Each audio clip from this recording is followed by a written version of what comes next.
कथामृतम् तप्तजीवनम्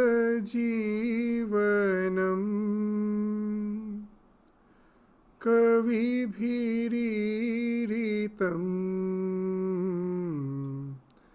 कल्मषापहम् श्रवणमङ्गलम्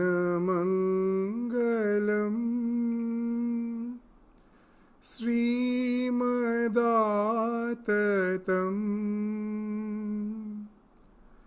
भुवि गृह्णन्ति ये भूरिदा जना.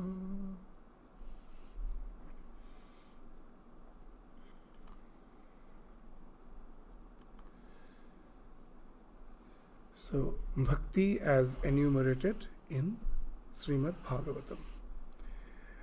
So, this is going to be a quite exhaustive study of the Bhakti Yoga as enumerated in the Shrimad Bhagavatam.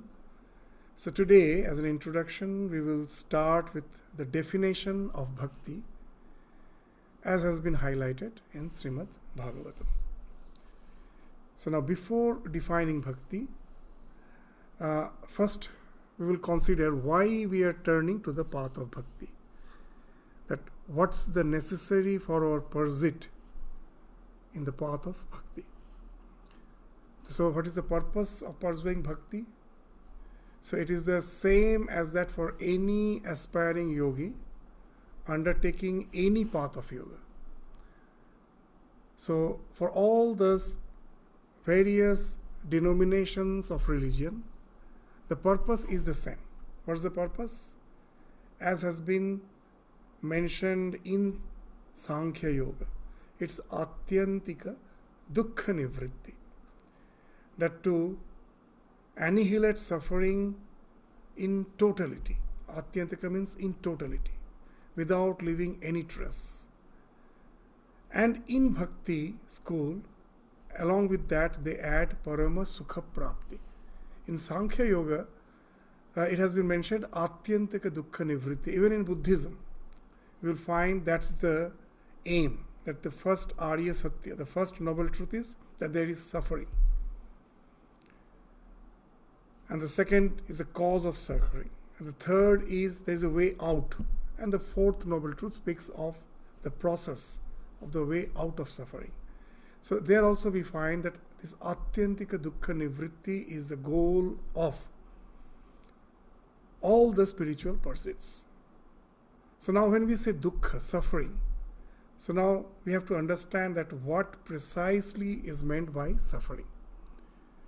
So we will take from three aspects we will try to understand what suffering is. So in our scriptures they say there are suffering because of three reasons. What are they? Adhibhuta, Adhidaiva and Adhyatma. Adhibhuta, the suffering because of other creatures, other beings, maybe some predators, and even nowadays the infections in the form of this virus, microbes, they are also a separate being. So this infection or some attack from the predators, which is of course very rare, maybe humans being on the top of the chain of this food chain. So we find that the attack from the predator is very rare. But at the same time, the rampant thing which at present with all our development we find this infection. That's why we are thinking of strong immunity. So that also speaks of Adhibhuta. And Adhidaiva. What is Adhidaiva? The suffering because of natural calamities. The cyclone, tsunami, earthquake. Nowadays because of the climate change, we find these have become more intense. The suffering which entails from all these natural calamities is Adhidaiva. And what is the suffering because of Adhyatma? It is the lifestyle disease. It's not actually infection.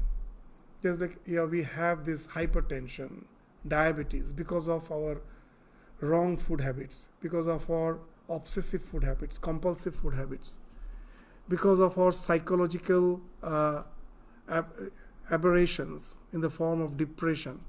So the cause is not outside, it is something within, adhyatma.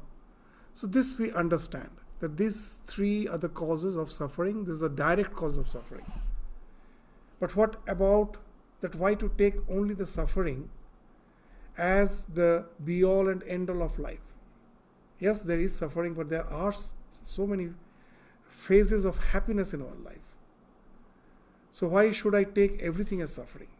So we will find, if we analyze, that as such, there is no ultimate happiness in life. Because all the things which we enjoy, we all understand with our common sense that they are not going to be something eternal. They're just flowing. They're all passing. Today, the things which we have, tomorrow we won't have. The nature gives us everything at certain point of time. We'll again take care of everything at certain point of time. So all the things which gives us happiness, ultimately we will find it cannot give us happiness.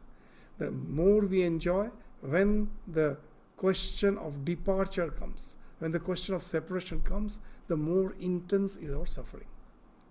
Not only that, even when we are enjoying, are we really enjoying? We will find that all sorts of happiness, as such, it doesn't give us any permanent happiness. The more we enjoy, there is no satiation. The craving increases still more, and our craving for enjoyment becomes more intense. We try to enjoy more, but we find there is no satisfaction. Again, the craving increases, and this cycle goes on. We find we are stuck up with all the so-called things which we enjoy. So as we are studying Bhagavatam, there we find very nicely in Bhagavatam, it has been depicted. What it is we have spoken of very nicely. This na jatu kamaha kaman upabhogena shamyati. Havisha Krishna vartmeva bhuya eva abhivardhate. That all these desires, the kamanam upabhogena, that by enjoying the desires, by relishing the desires, there is no satisfaction. And there is giving an example. Havisha Krishna vartmeva bhuya eva abhivardhate. Just the way when you pour some oblation, some butter, some oil or some butter in the fire increases. The flame gets more intense. So in no way the fire is satisfied. So it's the same. Similarly, the desires are never satiated. So as supplying butter to a fire does not diminish the fire, but instead increases it more and more, the endeavor to stop all desires by continual enjoyment can never be successful. So that's the analysis which we find, that there is some suffering which is direct because of adhyatma, adhidaiva and adhibhuta, is threefold suffering which is direct. And the so-called things which we enjoy, they are very transient. And not only that, the nature is such, they never give us satiation. So from this, what's the realization? What's the viveka? What's the awareness we get? What does this awareness of suffering lead to? So it leads to viveka, the insight that everything is ultimately frustration. As in Buddhism, it has been spoken of as sarvam dukkham. Everything is, there is nothing called happiness. Ultimately, there is nothing called happiness in this life. Sarvam dukkham. So it is the central maxim not only of Buddhism, where it is the first fundamental truth, but also in almost all the yoga traditions. We find this is the thing which has been spoken of. This awareness of suffering leads to this viveka. What is this viveka? This insight, sarvam dukkham. Hence the goal is to get rid of all this suffering. So in this context, now as we are studying Bhagavatam, which deals with Bhakti, So what is the relevance of bhakti as per the annihilation of suffering is concerned? So here we will find when this truth dawns that everything is suffering, then one will sincerely seek some alternative. And in bhakti school, this alternative, this entails in the refuge in God, refuge in Ishvara. And it is a devotional surrender to the Supreme Being that lies at the heart of Bhakti Yoga. So this total surrender, devotional surrender to the Supreme Being, to Ishvara, to God. Now how it helps? That how it helps us to get rid of dukkha. So that's the thing. In Bhagavatam we find there is a wonderful sloka. But that yasyang vai sruyamanayam krishne paramapurushe bhaktir utpadyate pumsa shoka moha bhayapaha. Very nice. That most probably we have never given this devotion any importance in our life. We were quite happy with the secular way of life, leading our life, thinking that the so-called worldly pursuits are the be-all and end-all of my existence. And I have started realizing in the process that it can never give me ultimate happiness. This I have realized. And there is a tremendous dissatisfaction in my heart. I am finding no way. But somehow, by chance, most probably I go to some religious place, and for the first time, though I have no intention, most probably accidentally, I hear some spiritual talks going on. And I find some interest I have growing, that it is speaking of some another dimension of our existence. And that's being spoken of in this verse. Yasyang vai sruyamana. So simply by hearing about the Lord as narrated in the scriptures. And that also, it was not something willful. By chance, you have heard something. And you find that you have started developing interest. A form of devotional love for Krishna, for Supreme Personality. In Bhagavatam, the Supreme Personality, the Godhead is Krishna. So that's why this most of the verses, when they speak of the Supreme Divine Personality, they will be speaking of Krishna. So the Krishna, the Supreme Personality, the Supreme Godhead, you start developing love for Him. Why we develop that love? So we find that in this life, everything is transient. For the first time, you're hearing something where they're speaking of a spiritual dimension of existence, where it is beyond this world of this transience. It's speaking of an existence which is eternal. It is something which is called Trikal Avadhita Satya. It is Lord is there, it was there through eternity, will be there through eternity. And the real me, the Atman, the Paramatman is the Ishvara, and the Atman, the soul. The real me, which is beyond this body-mind complex, that also is eternal. And there is an eternal companionship of this Paramatma and the Jivatma. So this is the dimension which you find they are speaking of. And we find that at the beginning, whether our rationality is satisfied by that or not, our heart gets drawn to this idea. That after all, we want to go beyond the world of transitory existence. Something behind this eternal call is calling within us. And that makes us interested. The moment I get interested in the spiritual dimension, then what happens? A wonderful thing happens. We start developing a type of resilience in this life. Why it happens? We'll find a very interesting thing, that even in this life, that when we are suffering, what suffering leads to? Suffering leads to something called in the modern psychology that sometimes we find there is no way out of the suffering. I try my best, I find there is no way out. And that's the state which is being called as inescapable trauma. The trauma, I'm going through some traumatic situation which I cannot escape. And that leads to learned helplessness. That even in future, when some situation comes, where most probably I have the strength to overcome it, but I have learned that I am helpless.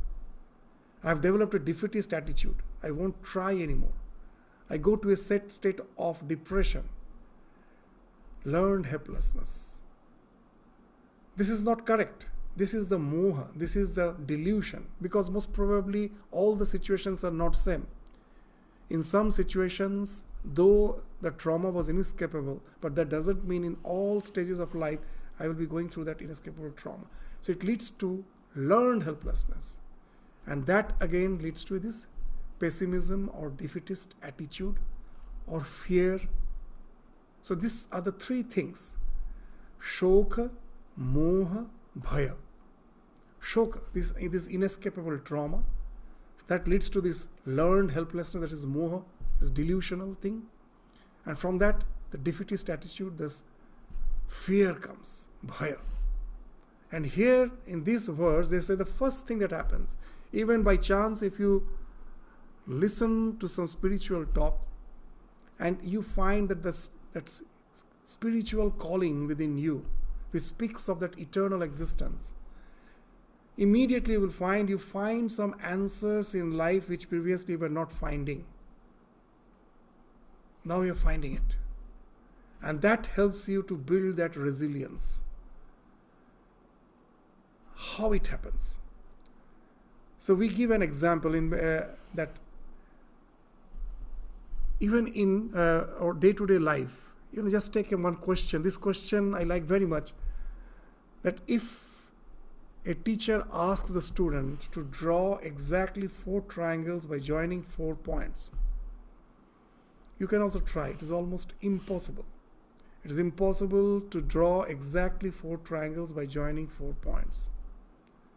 So when the teacher asked the students, they couldn't find out.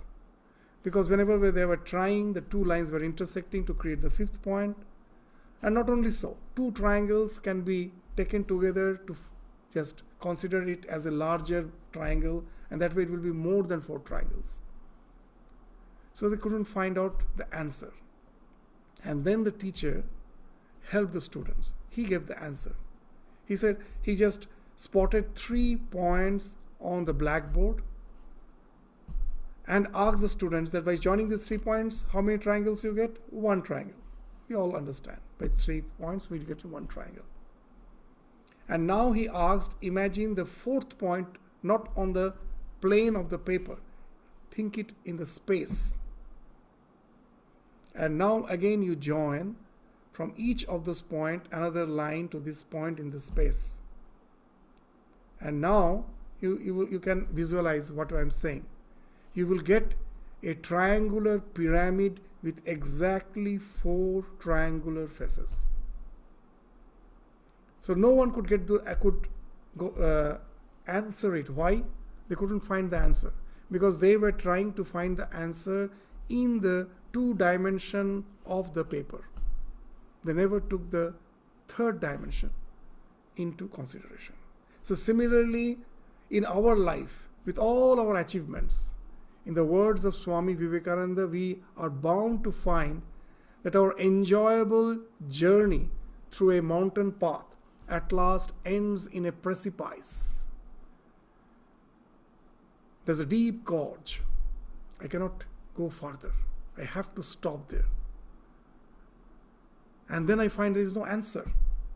So why there is no answer? Because I am trying to find all the answers from this plane of worldly existence. The moment I take that spiritual dimension into consideration, then a wonderful thing happens. This life is no more the final destination for us. It's not the be-all and end-all of our existence. Everything is just a passing phase. And then what happens? all the problems become temporary. You know what's the difference between optimist and a pessimist? That when we go through some inescapable trauma, it is not that all will have that learned helplessness. And from that, all will not have the defeatist attitude. Majority have. But a few, you will find, are always optimistic. They are always, though they have went through some trauma, very few. It's not the majority, it's the minority. They have that sense of optimism. Yes, this time it was a failure, I will try next time. So now if you try to find out what's the basic distinction between an optimist and a pessimist, very interesting thing you will find.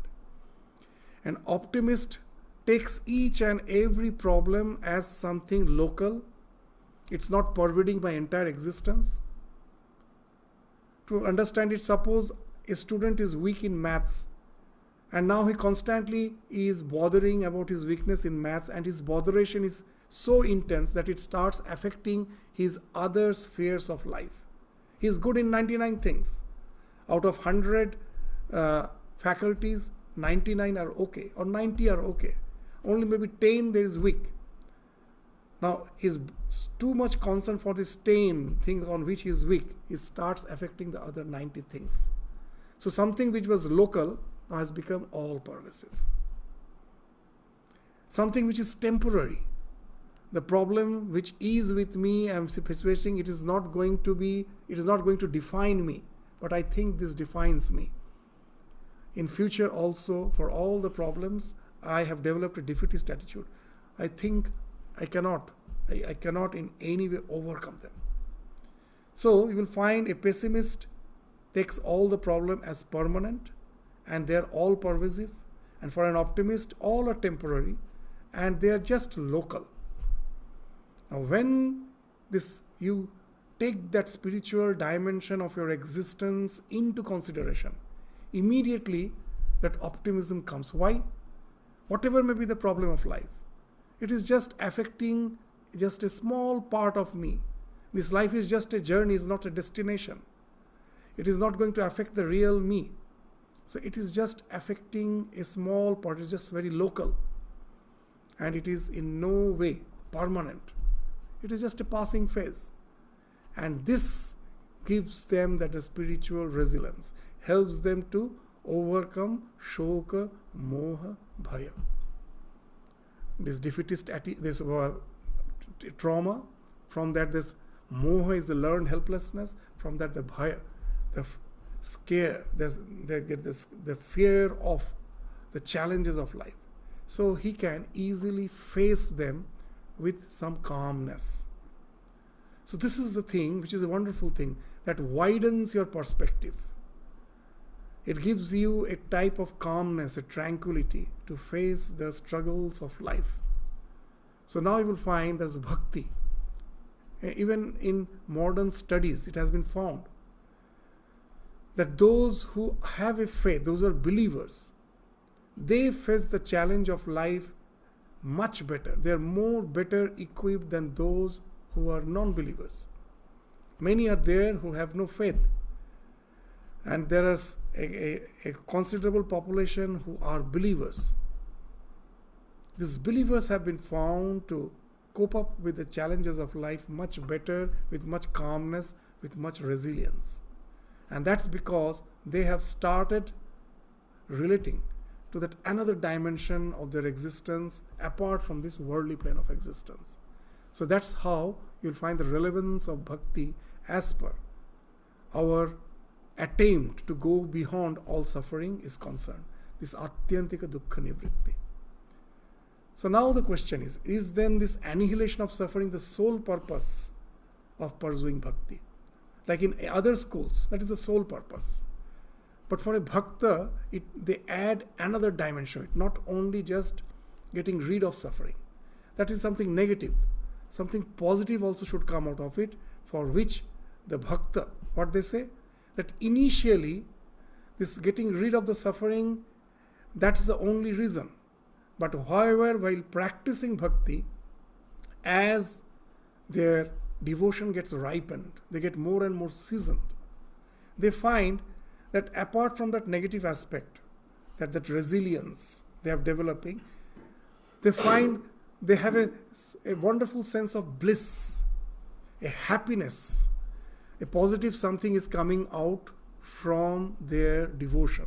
So initially, this the reason. However, while the practices of bhakti are initially performed out of a desire to avoid suffering, eventually it develops into an unmotivated, spontaneous, ecstatic love of God. That's what we say, that for a devotee, the goal is not only getting rid of suffering, atyantika dukkha nivritti. Along with that, parama sukha prapti, the bliss which comes out of that devotion, that love for the divine, that's something positive. So even in modern psychology, there is something called positive psychology. That what they say, that when we are having some mental issues, then only you think, if we go to a psychiatrist or a psychologist, and then what I do, that as I am suffering, I am already having some disease, I am not at ease with myself, I want to recover from it. So as if my natural state is 0, I have went to minus, and I again want to come back to the 0. But nowadays this positive psychology, why it is called positive psychology, they say, why should only we think of coming from minus to 0?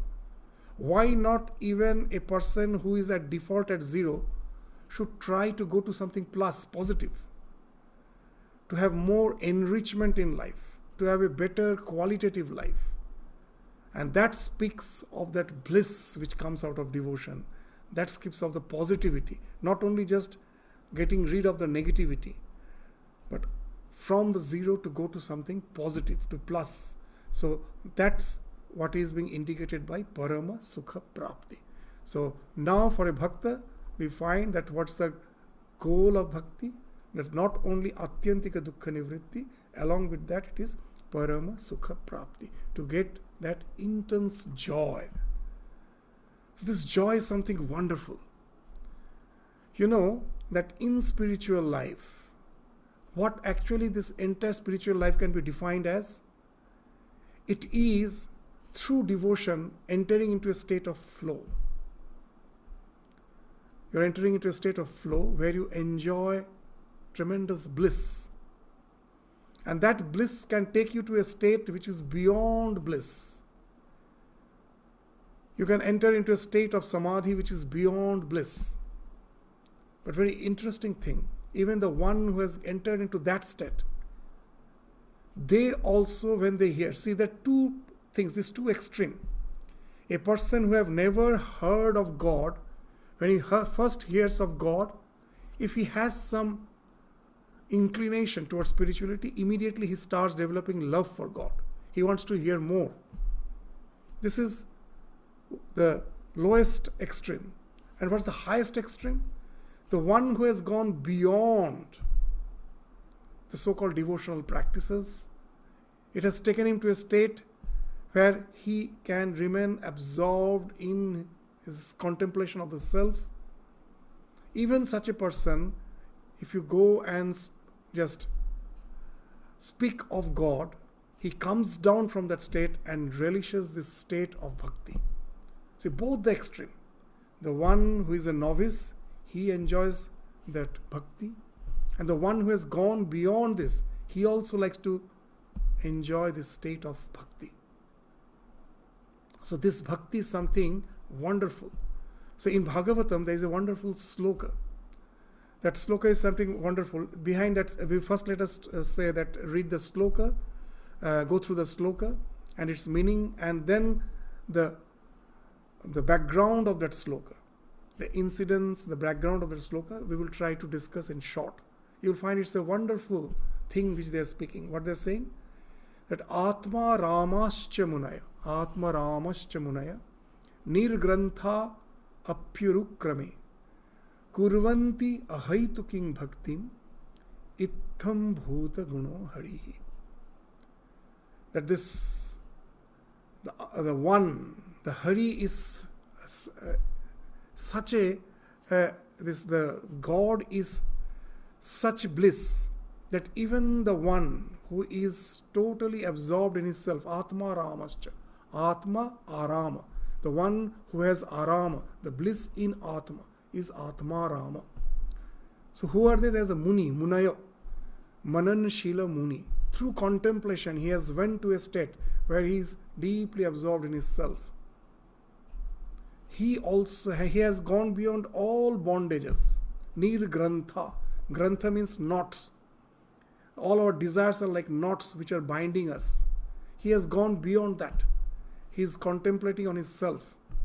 But even for such a person, when he hears of Urukrama, Urukrama is the Lord. Urukrama means one who never is in one place, constantly moving. Urukrama, this one feet is being preceded by the other feet again. So it means one who is in constant motion, Urukrama. The Lord is all pervading. With your mind, you can traverse to some place, but you will find the Lord is already there because He is all pervading. So that way, as He is all pervading, He is called this Urukrama. He exists in this entire creation. Everywhere He is. So, one who developed this, ones who have developed this love of God, and holding on to this love of God, one has gone to a state where he is deeply absorbed within himself. Even for such a person, when he again hears the name of God, he comes down to enjoy. He comes to that state. I won't say down. He comes to that state where he can relate to that God consciousness and enjoy the bliss thereof. So, that's the wonderful thing about bhakti. So, what's the story behind this? This sloka comes in the Bhagavatam, where the story of Shukadeva comes.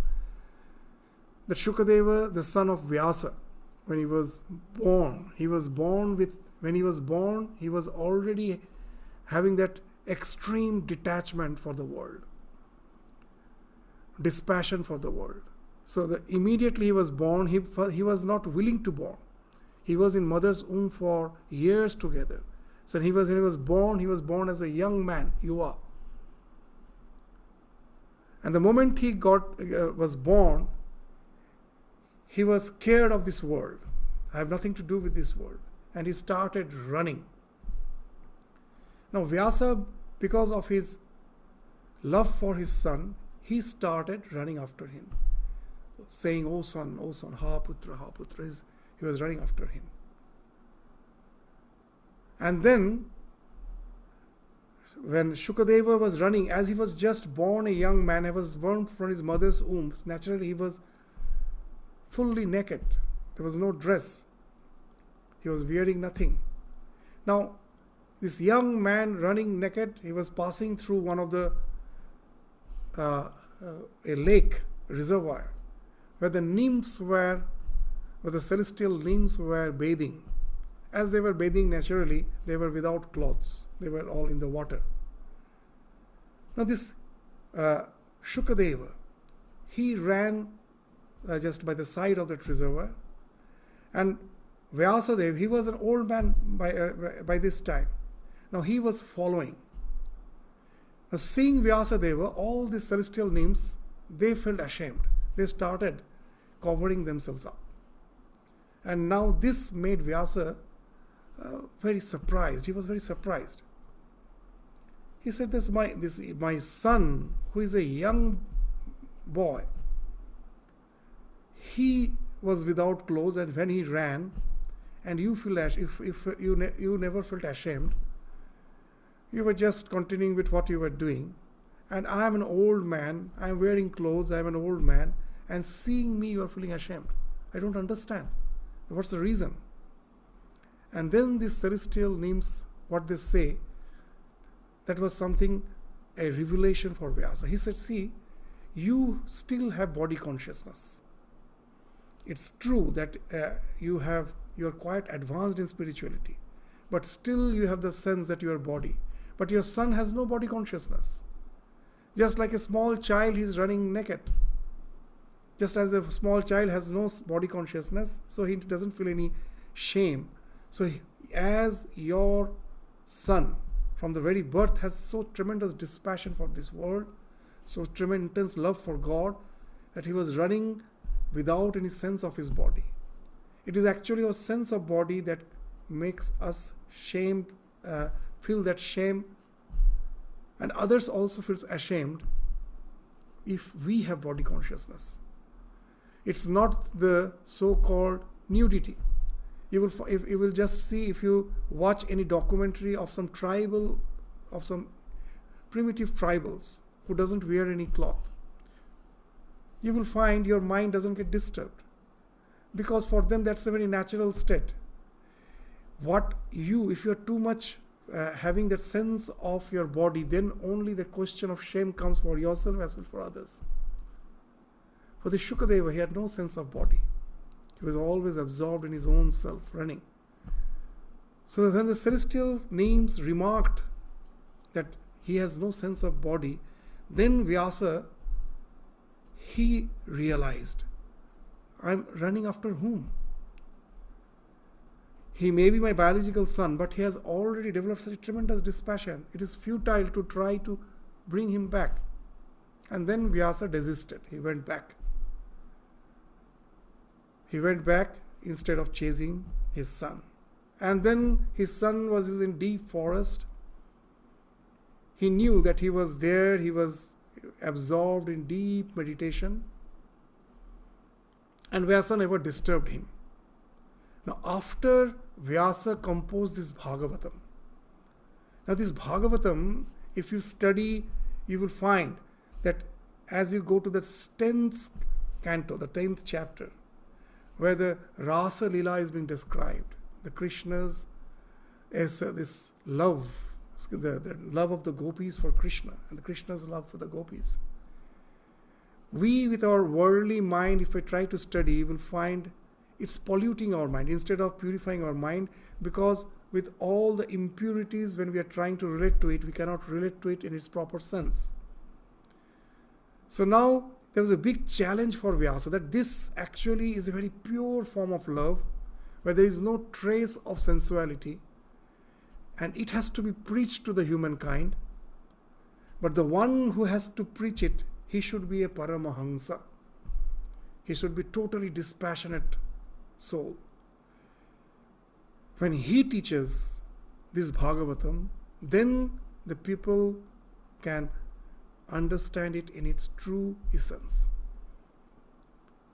Anyone who has the trace of worldliness, he himself won't understand, and naturally the question of explaining it to others doesn't come. So when, after composing this Bhagavatam, now Vyasa again thought of his son, but now not because of infatuation. Now he had a mission, that this Bhagavatam has been composed for the welfare of humanity, but it has to be preached by one who is totally dispassionate. So the thought of his son came to his mind again. But he is in deep meditation, deep samadhi. How to bring him back and just allocate him with this mission. It was a big challenge. And then Vyasadeva just devised a plan, thought of a plan. What was the plan? He called some cowherd boys who had accessed deep into the forest. They used to go to graze the cows, and they used to go deep into the forest. So he approached a few of those cowherd boys, and he told, when you go deep into the forest, you search a little, you will find a person sitting in deep meditation, in deep contemplation. Now I will teach you a sloka. You go, that sloka speaks of the Krishna's pastime in Vrindavan. So say, he has gone to graze the cows, and then he's coming back to Vrindavan. The entire Vrindavan is getting purified by the dust of his feet, and all the cowherd boys are following him. They're all enjoying the ecstatic, this bliss of their association with Krishna, with this child Krishna. So this is the idea of that sloka.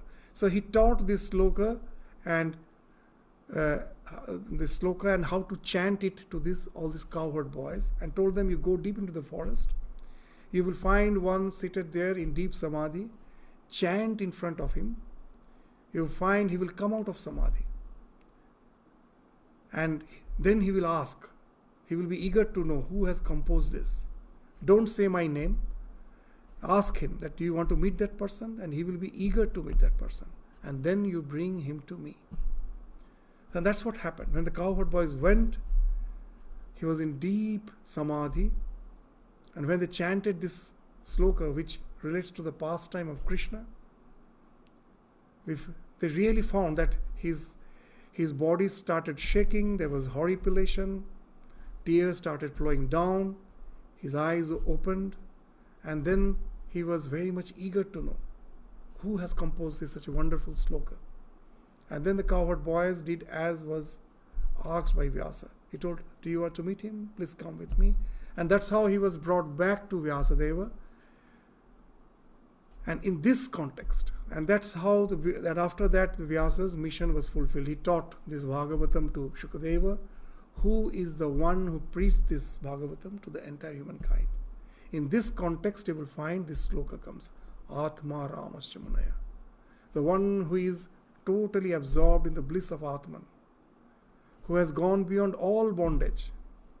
There is no desire, but the desire for the love of God, that is not to be counted as desire. As Sri Ramakrishna used to say, that a sugar candy is not to be considered as sweet. Why? Because generally sweet creates acidity. But in Ayurveda, candy sugar is used as antacid. So its effect is just opposite. So all desires results in granthi, all results in bondage. But this love of God helped to break all this bondage. So he was totally nirgrantha, beyond all this bondage.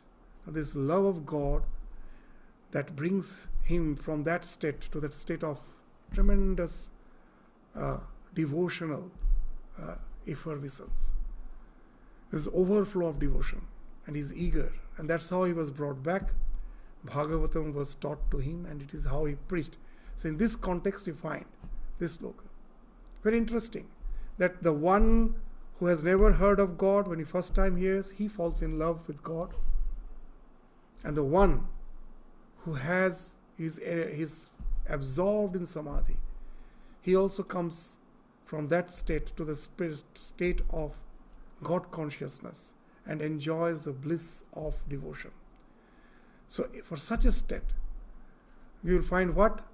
That for a bhakta, for a devotee, even liberation, we will come to that point, even liberation is not something to desire.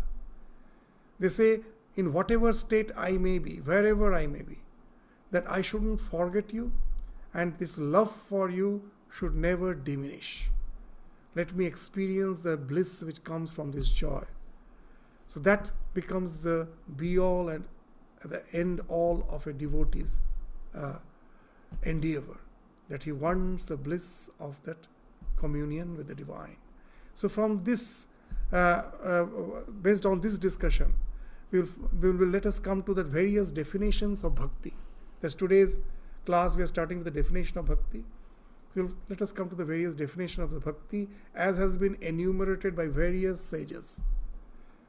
So the different sages have given definitions of bhakti based on how to that association of with the God results in bliss. That we understand. But how to associate with the divine? There are various ways, and these various ways has been devised by various sages. And based on these various ways, we find there are so many definitions. So first is the Vyasa himself. According to him, what is this devotion? How to relate to God through some ritualistic worship. So he says, Puja Adishu Anuraga iti Parasharya. Parasharya is Vyasa, the son of Parasharya, Vyasa. So according to Vyasa, it is ritualistic worship. So what's the basic idea behind ritualistic worship? So in bhakti, one thing is very important. there is no question of subjugation. It's a question of sublimation. In all other path, there is a question of subjugation. I have to subjugate my desires. I have to develop a restraint. But here there is no question of restraint. Sublimate. All the things you love, just channelize it, all the love towards God. How we can do that? Suppose I like some delicacy. Suppose in the season, in the proper season, the mango is now abundant in the market. So I go to the market, I just purchase some mango, come and relish it. Well, it is just fulfillment of my own desires. But as a bhakta, what he can do? He will say, oh, I have some desires, let me try to subjugate it. No. He also goes and purchases the mango. And instead of having it first he will offer it to the divine. And now he will enjoy the same desire, thing which he likes, now he will having, but he will have a sense of fulfillment. I am having prasadam. It's a food which has been sanctified. It has been offered to the divine. And then, see, your desire is now getting sublimated to devotion. When you are having that same fruit which you relish, along with that, you have a sense of devotion. That's why you will find in all our celebrations, it ends with that prasadam. Why? That though we are relishing it, but we will find that relishment is something different. That every day we cook food and have it, and when we have prasadam, we all will be having that same feeling, that this is something different. What makes the difference? The difference is that bhakti. That though you are enjoying the food, but with that, now it has been got associated with the divine. And the ritualistic worship is nothing but that. So all the things I like, those are the things I am offering to the divine. Sharoshopachar, so many upacharas, so with 16 type of items, all the things which I like. I like to bathe, I like to wear on proper clothes, I want to adorn myself, I want to have food, I want to, have some rest, relaxation. All these are something which we are associating with God through the ritualistic worship. As if I am bathing the Lord, I am offering him some clothes, adorning him with some clothes, ornaments. I am offering some perfume, showing some incense, offering some food. What's the idea? All these things I like. When I offer, they become something now. They become sanctified. And then I am having it as something which is sanctified. So with all the things which I like, now get associated with that, the thought of the divine, and it gets associated with the devotion. So that's how that we can associate with the divine through the ritualistic worship. And that's why according to Vyasa, Puja Adisho Niraga is Bhakti. And then another Rishi, Gargya, what he says? Katha Adishu iti Gargya. That in Bhagavatam, this idea is explicit that God comes again and again, as incarnates again and again. And he sports just like an ordinary human being. But actually he is God, he is sporting. And all those, his sport, the divine sport, this is called the Leela. So when you are discussing that, when you are hearing all those Leela, it helps to purify your mind and develop devotion. That's how you get associated with the divine. So according to Gargya, Katha Adishu, that listening to the stories of the gods play, divine incarnations play, even that's what in all the religions we do. What we do, that when you're reading the Bible, you're reading the life of Jesus. You're reading the life of the prophets, of all the divine incarnations, through all the scriptures. Why? We find while reading those plain, simple words, how that with a profound meaning, how it helps us to grow in devotion. So that's how I relate to the divine through this contemplation on their life and teachings. That's what is meant by Katha Adishu iti Gargya. And then Atmarati Avirodhena iti Shandilya. Atmarati, it is almost like that ritualistic worship. That whatever I like, Atmarati, Avirodhena, that whatever I don't like, whatever I like without restriction. Generally, in other spiritual path, what is there? That whatever I like, I have to restrict because they are distraction on my path of God. But here they are saying, no, avirodhena. You do not have to restrict whatever things you like, but you just direct it to the divine. Atmavat Deva Sevanam. So that's the idea. Atmarati Avirodhena is according to Shandilya. And then Narada's definition is something very exhaustive. What he says? Naradastu tat arpita akhila acharata tat vismarane param vyakulata iti. The devotion is nothing but complete surrender to the God. In all, whatever you are doing, you do it with a sense of surrender, constantly contemplating the presence of the divine in your life. He is with you, and whatever you are doing for Him. And by chance, if it so happens that the busyness by the activities of life makes you get distracted from the thought of God, immediately it creates a tremendous pain within you. That's just the way where we are lacking in oxygen. If someone stops for breathing, the way we gasp for breath, we cannot live without breath. The same way, a little forgetfulness about God makes us as if gasp for Him. That is param vyakulata. If you have developed that, that is bhakti. So now, let us try to combine all these aspects to find, and we will find in Bhagavatam that's what they have done. All these aspects has been described through these various divine sports to give an all-comprehensive idea of bhakti. So what is all-comprehensive idea? That to associate with the divine, we also can start with some ritualistic worship. We can offer all our acts to God. We can read the stories, the lives and the teachings of the divine incarnations. Constantly try to remember Him in all our activities. And experience of complete satisfaction attained from fully dedicating oneself to pleasing the divine Lord, beloved Lord, through acts of devotion and service.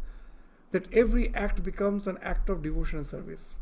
As Sri Ramakrishna used to say, nothing is secular. Swami Vivekananda used to say, everything is spiritual. There is no watertight compartment between secularism and spirituality. That if my orientation changes, that not only when I am sitting in front of my deity in my shrine, that's what is my worship. Throughout the day, whatever I am doing, whomever I am meeting, whatever I am interacting, it's all I am doing as an offering to the divine. Constantly doing with His remembrance, keeping Him as the most palpable presence in my life. And that becomes bhakti. When all this together we do, that becomes the practice of bhakti as will be enunciated throughout the Bhagavatam. See, all these aspects, the individual aspects which has been spoken of by various sages, in Bhagavatam we will find through the various episodes, all these aspects has been taken into consideration. And when we try to implement all of them together, that can give us an all-exhaustive practice of bhakti, which we will, the study will go on for a series of classes. We will come to all those discussions gradually, that what are the various practices of bhakti. And we will go to refer to the Bhagavatam to understand that, so that we will proceed. As we proceed, we will find all these aspects will be taken care of. So, then the now question is, what then is the ultimate goal of bhakti? That we already spoke. That's not just to get rid of dukkha, suffering, but to enjoy the bliss of constant association with the divine through love, through service. So as very nicely in the Bhagavatam, it has been mentioned, what it said, that Madguna Sruti Matrena Mai Sarva Guhashay Manogati Avichinna Yatha Ganga Ambhasa Ambudhau. So I will take out these phrases, very important phrases, that how that the devotion should be, just the way the river Ganga flows to the ocean, merges with it. Similarly, our devotion should merge in the love of God. Ganga Ambudha. Ambu is the ocean, Ganga is the river. The river of Ganga goes and merges in the river of the ocean. So when by mere hearing about Lord, Madguna Sruti Matrana, about hearing about my excellences, just by hearing, the mind streams forth. The mind starts flowing like the waters of Ganga into the sea, unmotivated, unrestricted, and one pointed towards me. And then what happens? Lakshanam bhakti yogasya nirgunasya hi udharitam ahaituki avyavahita ya bhakti purushattame. And then this mind starts flowing towards him, and you find yourself totally saturated with that love of God. And for such a person, he even doesn't desire liberation. Now in Bhagavatam, they speak of various types of liberation. What are those? That in the next sloka it has been spoken of Salokya, Sarstri, Samipya, Sarupya, Ekatvamapi Uta, Diyamanam na grinhanti vina mat sevanam janaha. So such devotees do not accept even when offered any of the 5 forms of liberation. What are they? Salokya. So living in the divine sphere, not coming down to this plane of mundane existence, living there, that is Salokya. Srashti, having the same powers as the divine. So the world cannot delude him anymore. So that also, he's having the same powers as the divine. Srashti. Samipya, living close to me. He's always in association with the divine. Sarupya, having the form similar to mine. He has the same form of the divine. He gets. So, though he has the same form, but what? He doesn't have the capacity to create, preserve and destroy.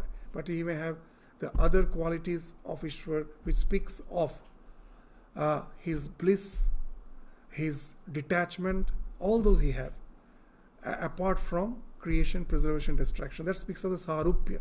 And Sayujya, some speaks of becoming one with him, just like Advaitins, to become one with the Absolute.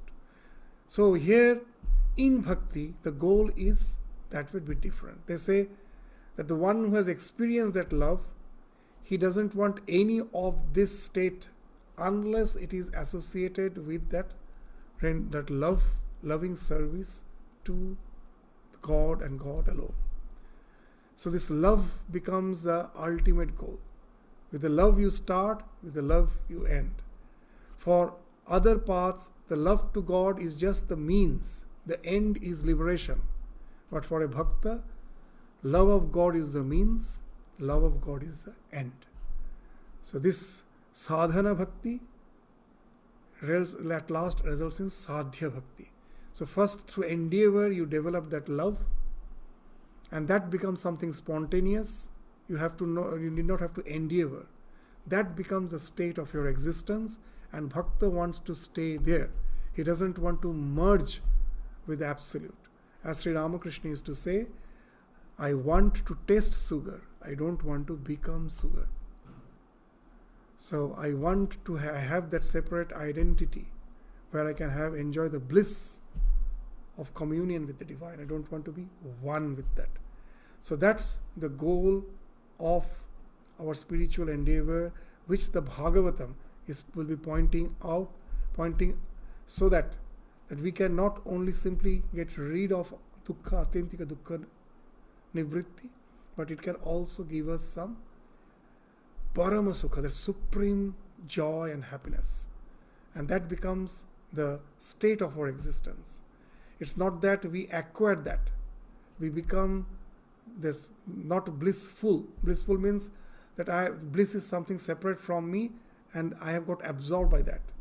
I become bliss itself, so that my nature is nothing but bliss. So that's the goal of a bhakta, as has been described in Bhagavatam. So this is what we try to define bhakti today as per the way the Bhagavatam